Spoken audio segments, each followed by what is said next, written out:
the August readings for the Science of Mind Daily Guides. It's always good when you know the person who wrote the daily guides. And this person I know fairly well. Why? Because she was the dean of the School of Ministry seminar, if you like, at the Denver campus. And I went through the Denver campus. We had there are several campuses for Centers for Spiritual Living for ministerial training. And the Denver campus is the one I went to because Reverend Lisa Ryan, who preceded me by, 12 months, 15 months in the program, had gone to the Denver campus, and she said, "You're joining the Denver campus." She's my colleague at Creative Life Spiritual Center. And she said, "Furthermore, I am your mentor." I don't think they actually had mentors to that time, but she self-appointed me as her mentor. And that's how the mentorship program began, I think. That's my understanding. Well, Reverend Ras Smith was the dean of the campus when I first went in.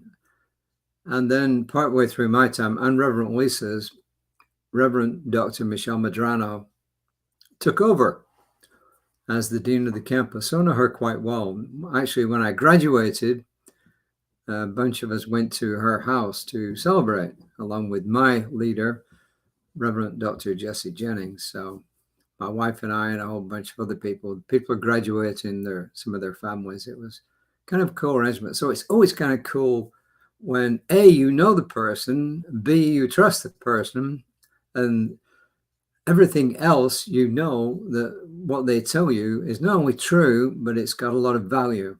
So this is Reverend Dr. Michelle Medrano. She's really worth listening to.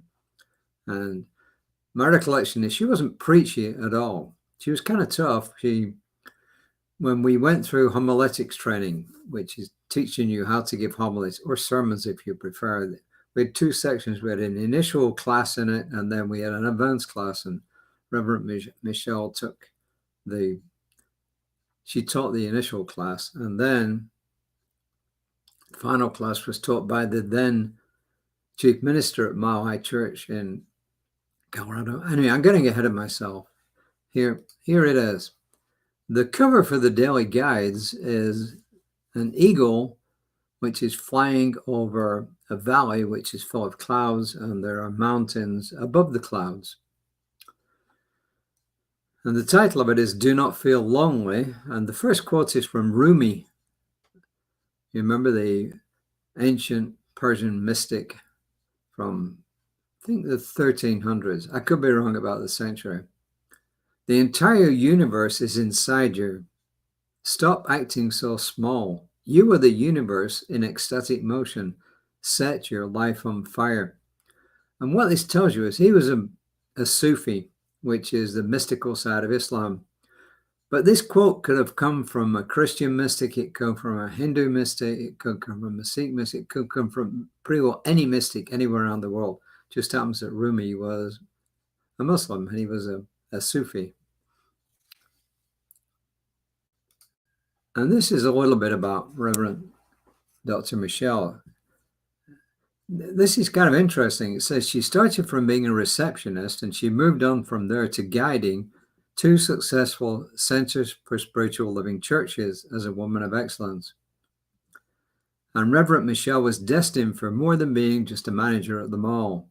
At age 18, she was on her path to a higher calling, ministry, right? She has been a bedrock in the New Thought movement for more than 4 decades, establishing herself as a formidable force for good with an intense passion for teaching and also for sharing her wisdom with her vast following. Her fulfilling life is a demonstration of the power of manifestation, which is what we teach, as she walks her talk and embodies the essence of heart, kindness, and joy. And yep, she's currently the co-lead minister at Mile High Church in Lakewood, Colorado. That's just outside of Denver. And it's one of these huge churches. They have huge campus. They have lots of people attending on Sundays and during the week. It's a big deal. And she is co-minister there. along with Josh Reeves.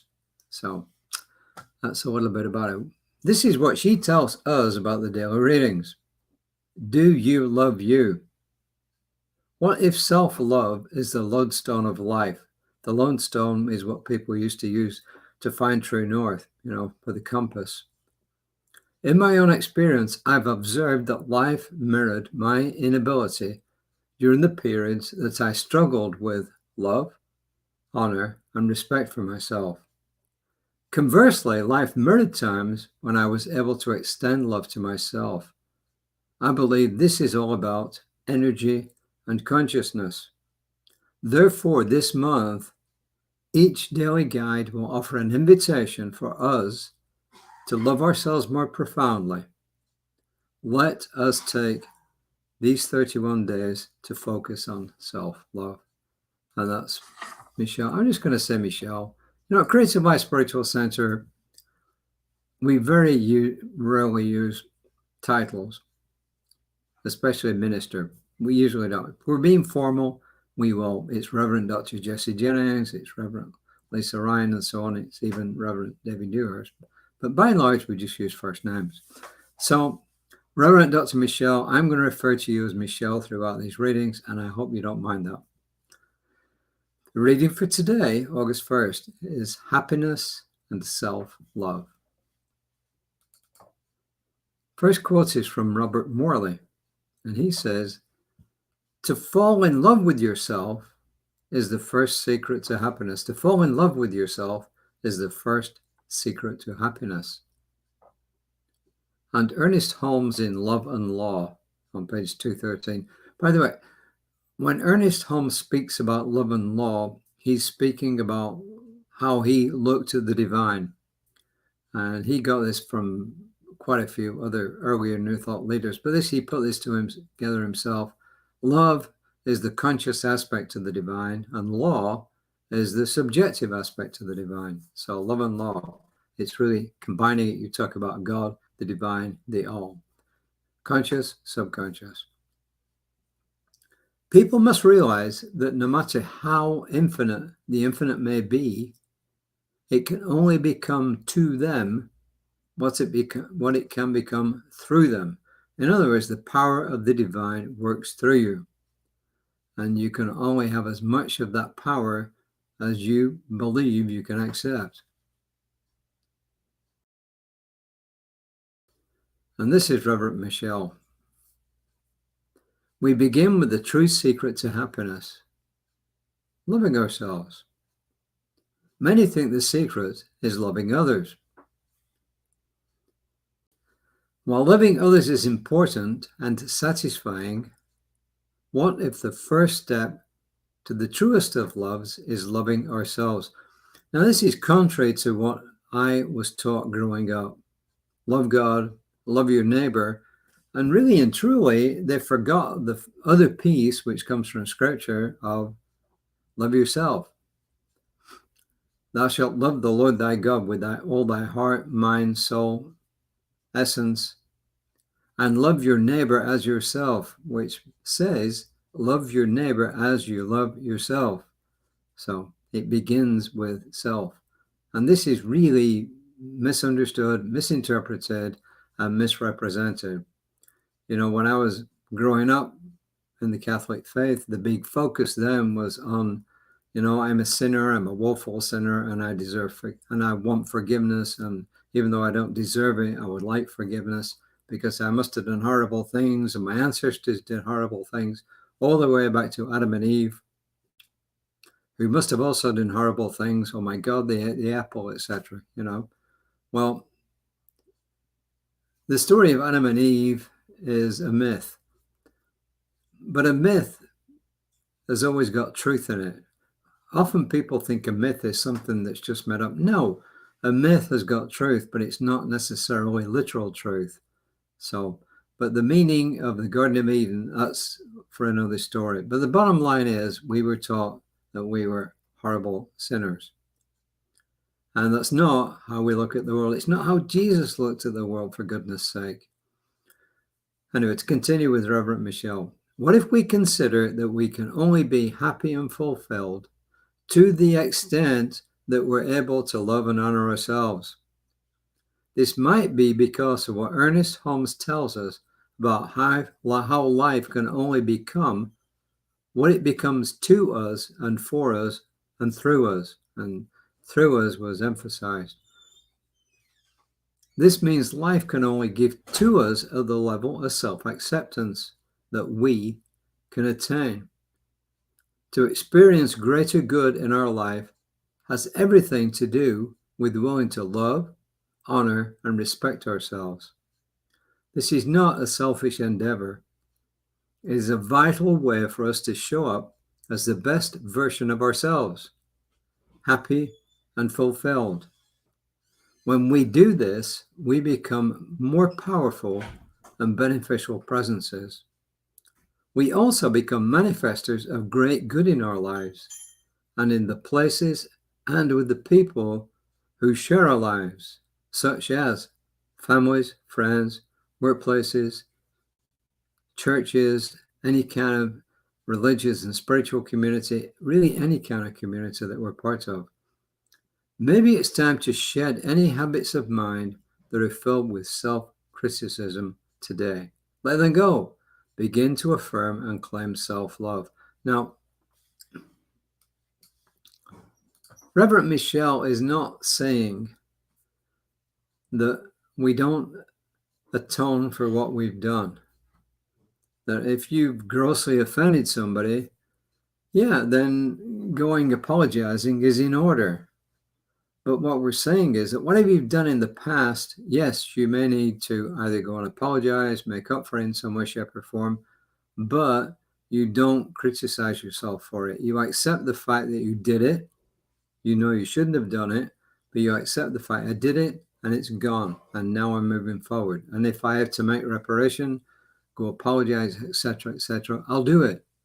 But I'll do it from a place of loving myself and not from a place of beating myself up.